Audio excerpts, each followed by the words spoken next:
திரு சி.கே. மதிவாணன், எதன் அடிப்படையில் அரசியல் சதி இருக்கு என்று ஆதவ் அர்ஜுனா குற்றம் சாட்டுறாரு?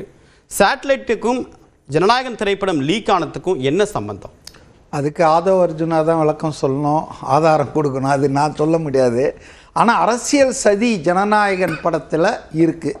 டிசம்பர் 2025 இன்று வரையில் ஜனநாயகன் படத்தில் அரசியல் சதி, ஜனநாயகன் படம் வெளிவரக்கூடாது, குறித்த நேரத்தில் குறித்த காலத்தில் இவ்வளவு தாமதம் ஆவதற்கு அரசியல் சதி இருக்குது, அழுத்தம் இருக்குது. அதில் எனக்கு அசைக்க முடியாத நம்பிக்கை இருக்குங்க. யார் அரசியல்? அதாவது பாரதிய ஜனதா கட்சி தான் இப்போ ஒன்றிய அரசில் இருக்குது. பாரதிய ஜனதா கட்சியை சார்ந்த எல் முருகன் தான் இன்ஃபர்மேஷன் ப்ராட்காஸ்டிங் உடைய மினிஸ்டர். அவர் கண்ட்ரோலில் தான் சென்சார் போர்டு இருக்குது.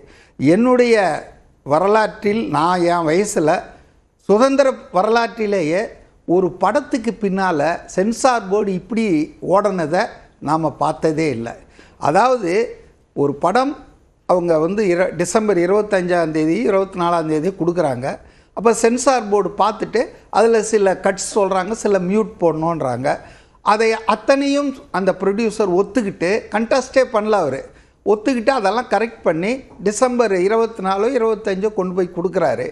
அதை திரும்ப பார்த்துட்டு அவங்க அந்த குழு என்ன சொல்லியிருக்குன்னா, ஓகே ஃபைன், நீங்கள் இதெல்லாம் நாங்கள் சொன்னதெல்லாம் செஞ்சிட்டீங்க, அநேகமாக உங்களுக்கு ஃபார்மலாக லெட்டர் வந்துடும், ஒன்றும் ப்ராப்ளம் இல்லை அப்படின்னு அஷூரன்ஸ் கொடுத்து அனுப்பிச்சிட்டாங்க.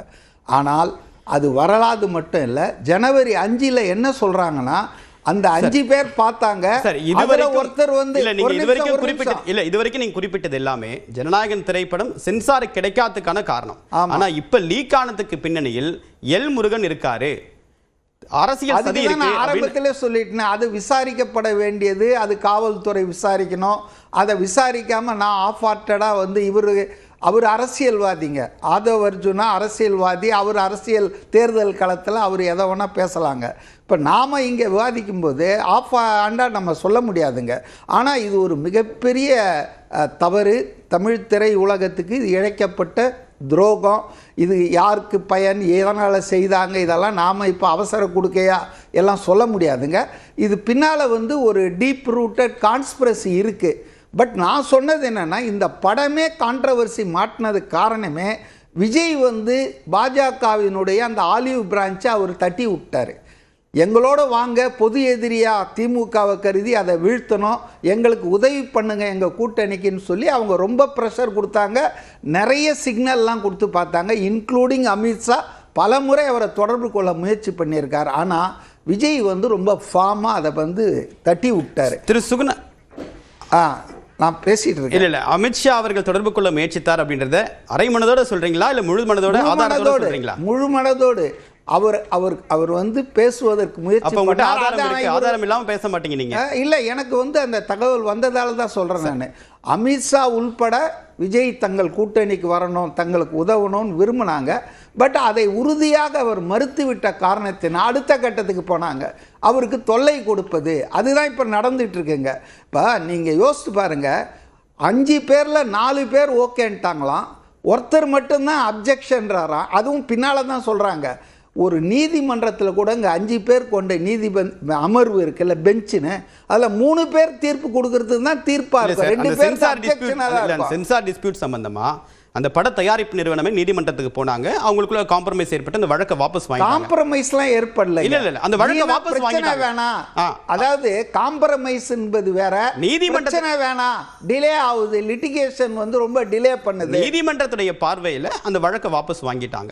இனிமேல் சென்சார் போர்டுடைய ரூட்ல அவங்க கிளியரன்ஸ் வாங்க. இந்த படத்துக்கு படத்துக்கு வந்து இந்த அளவுக்கு பிரச்சனை கொடுத்ததுக்கு காரணம் அரசியல் பின்னணி, அரசியல் அழுத்தம். பாஜக இதுக்கு பின்னால பண்ணுதுங்க, சந்தேகமே இல்லை. திரு சுகுணா திவாகர் அவர்கள் முக்கியமான கருத்தை சொன்னார். இந்த தேர்தலுக்கு பிறகு இந்த படம் ரிலீஸ் ஆனா பெரிய அளவுக்கு வெற்றி வாய்ப்பெல்லாம் இல்லை, அப்போ வந்து ஒரு காமெடியா போயிடும் ஜனநாயகன் திரைப்படம். அது அவருடைய கற்பனை.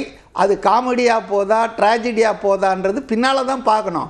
இன்னைக்கு நம்ம என்ன பேசிட்டு இருக்கிறோம்னா, பாரதிய ஜனதா கட்சி அரசியல் எதிராளிகளை எப்படியெல்லாம் பழி வாங்குகிறது, எப்படியெல்லாம் மிரட்டுகிறது, அதுகிட்ட இருக்கிற அதிகாரத்தை வச்சு எப்படியெல்லாம் அது வந்து அச்சுறுத்துகிறது என்பதுதான் இன்னைக்கு நம்ம பேச வேண்டிய. இல்ல உங்களுக்கு தெரியாது இல்ல, சில வருஷத்திற்கு முன்னதாக சரத்குமார் அவர்கள் நடிச்ச ஜக்குபாய் அப்படின்னு ஒரு படம் தியேட்டர்ல வரதுக்கு முன்னாடி ஆன்லைன்ல HD பிரிண்ட் வந்துருச்சு. இது அண்மை காலமா டிஜிட்டல் இல்லைங்க. நான் ஒத்துக்கிறேன்.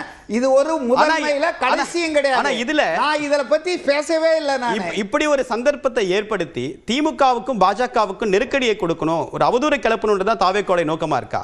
தாவேக்காவை இதுல ஏன் சம்மந்தப்படுத்துறீங்க? அது ஒரு அரசியல் கட்சி. இதுல தாவேக்காவோ விஜய்க்கோ இதுல பங்கு இல்லைங்க. இது தயாரிப்பாளருக்கு மிகப்பெரிய நஷ்டம் வந்திருக்கு. புரியுதுங்களா?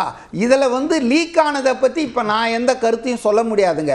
அது உரிய விசாரணை நடத்தப்பட்டு இந்த படத்தை முடக்குனா பையன் பயந்துருவான் அப்படின்னு சொன்னது யாரு? தாவேக்கா தலைவரா, நடிகர் விஜயா? இல்ல இந்த படத்தை முடக்க முயற்சி பண்ணாங்க.